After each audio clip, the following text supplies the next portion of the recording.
Most of the stuff that I haul comes from chemical factories, and chemical factories look as one would expect. Lots of pipes running this way and that, smokestacks throwing who knows what into the air, and lots of yellow flashing lights. But from time to time, I do get sent to a place like this, a place that I have to reverse into from the street and which looks like it came straight out of Texas Chainsaw Massacre. That's convenient, as this is located in Texas. The only thing that would have set the mood just right was overcast skies, but the skies were nice and blue and puffy white clouds, so if I were to be murdered, at least the backdrop would be scenic, which is something you don't really get in horror movies.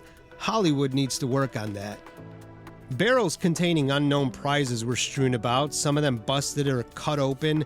The buildings were seemingly rotting away, and a look at this place from Google satellite view shows that the roof caved in at some point. Although it may have since been fixed, or it just wasn't obvious from the exterior. Workbenches inside were cluttered with all sorts of rubbish, tools, this, that, and the other thing. The place looked like a dump. Fortunately, the guy loading me wasn't some big brute, so I felt confident that if he attempted to subdue me and turn my genitals into a harmonica, I could probably get the upper hand.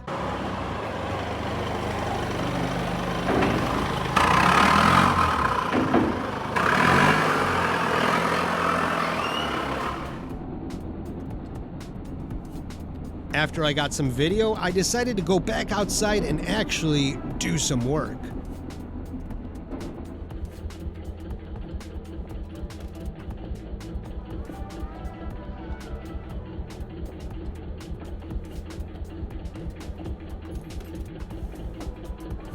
Because I am hauling hazmat, naturally I have to adorn my trailer with these lovely placards.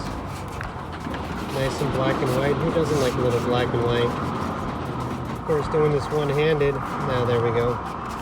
Got to get it underneath that plastic so it doesn't fly away later while I'm down the road. And then I don't realize it flew away and you get stopped by DOT and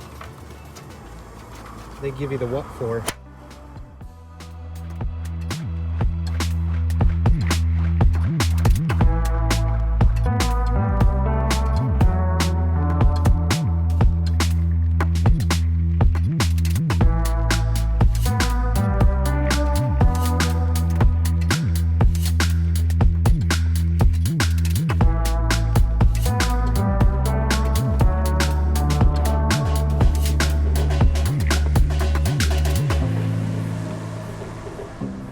Later on that day, I was driving along and was alerted to a massive backup, so naturally I swore very loudly and continued on my way. Eventually, I reached the backup and initially thought it was due to construction, but eventually came across this grisly accident scene. That vehicle looks like it was split in two. I find it hard to imagine that whoever was in there made it, but I hope that they did.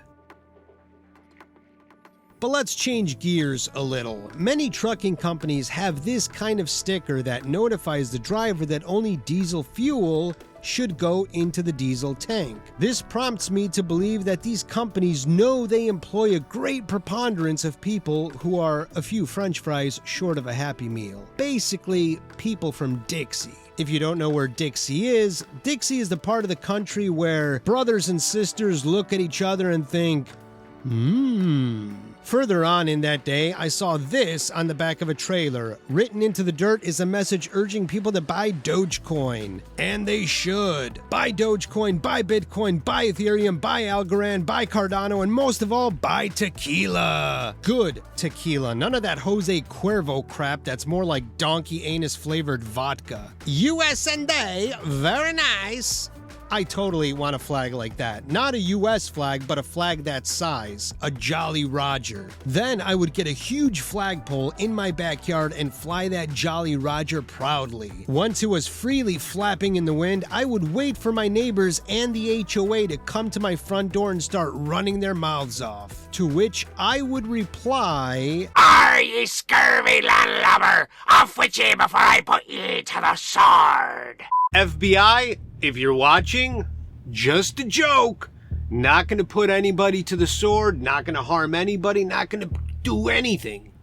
In fact, to show my commitment and my sincerity that I will not put anybody to the sword, I have compiled a list of 10 reasons why I would never put somebody to the sword. So all I got to do is go into my notes right here. I had to write them down because I obviously, just for reference, so I get all my points across and there's no ands, ifs, or buts later on about it. So, 10 reasons why I would not put somebody to the sword. Reason number 10, getting rid of the body is very labor intensive. Now, I'm not somebody that's averse to manual labor, but I want my manual labor to have some sort of reward, whether monetary or just a feel-good sort of feeling. For example, if my friend Heathcliff comes to me and says, "Hey man, you want to make $500? Help me dig a hole. I got something I need to get rid of." I say, sure. It's a lot of work, but in the end, I'm going to get $500 plus the good feeling that I helped a friend out. Now, somebody could argue that, well, you just put somebody to the sword and leave them where they may. You can't do that in the 21st century with the advancements in DNA technology and genealogical DNA and familial DNA. Yeah, you're going to leave something behind and they're going to get you. So you have to make some kind of effort to get rid of the body, right? And that kind of physical labor doesn't really have any reward. And well, I mean, the reward is that you don't get caught or you try not to get caught. But then again, the only reason that's a reward is because you put yourself into that situation so you could avoid the whole mess by just not doing anything. Don't put yourself in that mess. So that's number 10. Number 9 is I don't like the sight of blood. Now, I'm not one of these people that starts gagging and stuff like that when I do see blood, but I just don't want to see it. Many years ago, I don't know if it'll show up on camera right there, but there's a scar right there. Many years ago, I was walking along with a bottle of Snapple, which was in a glass bottle. I was walking along, minding my own business, and suddenly I tripped and I fell. Now, when I looked at my hand, because it kind of hurt, I fell on my palms, I saw there was like a piece of glass right there, and I assumed, oh, that's just stuck to my hand. Because obviously if it was in my hand, I would be in a lot of pain, but I felt no pain. So I figured I'll just pluck this piece of glass off before it does any damage. Well, when I did that, it turned out the damage was already there. Pulled the piece of glass out, and I saw more blood than anybody has any right to see in their entire lifetime, unless you're a surgeon or a nurse, but that's a whole different topic. It just came like blah, bubbling out of my own body, that much blood. And I looked at it and I was surprised that I managed to hold my composure. I just looked at it and I thought, that ain't good. Interesting, but not good. You see, the reason I didn't feel any pain is because much like my main artery in my hand, I had completely severed my primary nerve. So I didn't feel any pain. I just had a lot of blood coming out, and I thought, well, that's probably it. But an ambulance came, whisked me away to the hospital where I did get surgery to close up my artery, stitch my nerve back together, and sew me up. But I came this close to bleeding to death, and that sucked. So yes, number 9, don't like blood. So, sure, you could, I guess, if you're going to put somebody to the sword, there's going to be blood. Lots of it. But I'm sure there's other ways to do that where there isn't so much blood. But again, throw back to number 10, still very labor intensive. Number 8, I don't like talking to the police, right? Or the authorities. The only time those kinds of people want to talk to you is when they got questions to ask you about some shit that went down somewhere and they think you might be involved. So it's not exactly good conversation and fun conversation, not at all. Number 7, I have better things to do, such as making this video or watching other YouTube videos or streaming something on Disney Plus, Netflix, Prime Video, whatever. I got better shit to do than be putting people to the sword. Anybody always got better things to do. Number 6, I don't want to go to prison. Because when you do something like that, put somebody to the sword, there's the potential that you're going to get caught. And if you get caught, you get put on trial. And with today's, DNA we mentioned earlier, you're going to get convicted. And then you go to prison. Now, I don't know what prison's like, but I can't imagine it's fun, right? Way long ago, to make a long story short, I had a long-standing disagreement with the state of Illinois about traffic laws, okay? And so they decided that they're going to put me in jail for 10 days to try and sort me out. Now, that 10 days was the most excruciatingly boring thing I've ever had to do in my life. It was just mind-numbingly boring, and that was just 10 days. I can't imagine the rest of my life, because that 10 days felt like forever, and it did sort me out. As you can tell, now I drive a semi-truck, so that was a whole ordeal on itself, getting my record squeaky clean and going to the court, begging them to have my record expunged, my traffic record. But yeah, that 10 days, you know what? I fucked around and I found out, and I ain't doing that again.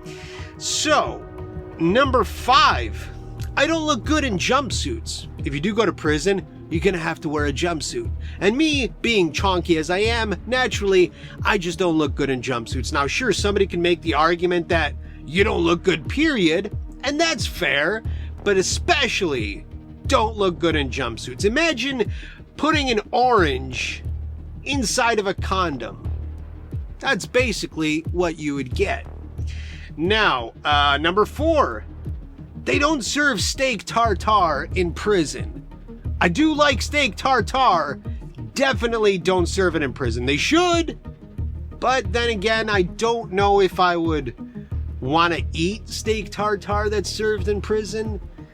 It's just about as iffy and sketchy as getting sushi from 7-Eleven. No, thank you. Number 3, I don't have a violent or aggressive disposition in general. It's just not in my lexicon, not something that's just a part of who I am or my disposition or anything like that. I'm kind of like butter.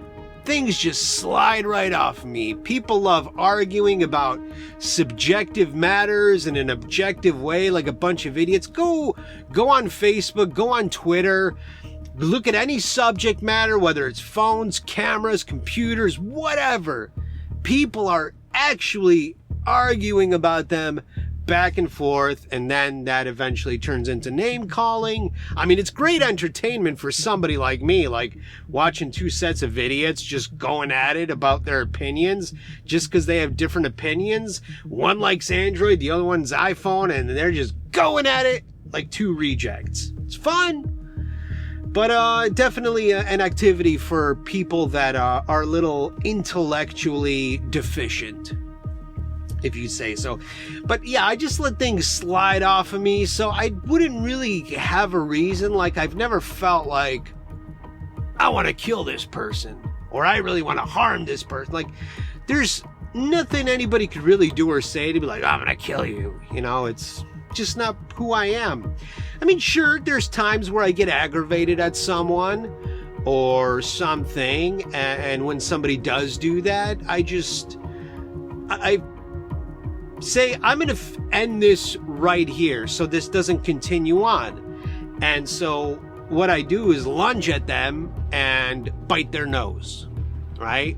Bite down as hard as I can. If I could get it clean off, great. If not, still, it's going to send the point across. But that doesn't happen often. That's only happened like 3 times in the past year. So I'm just not an aggressive person. Number 2, whenever I find myself in a situation where I'm not sure how I should proceed or what I should do, I stop and I ask myself, what would Samuel L. Jackson do?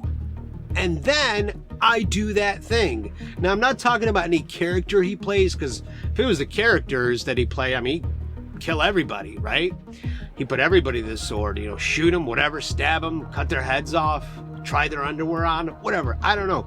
I'm talking about Samuel L. Jackson as a person who I greatly admire. He's very cool. He's very laid back.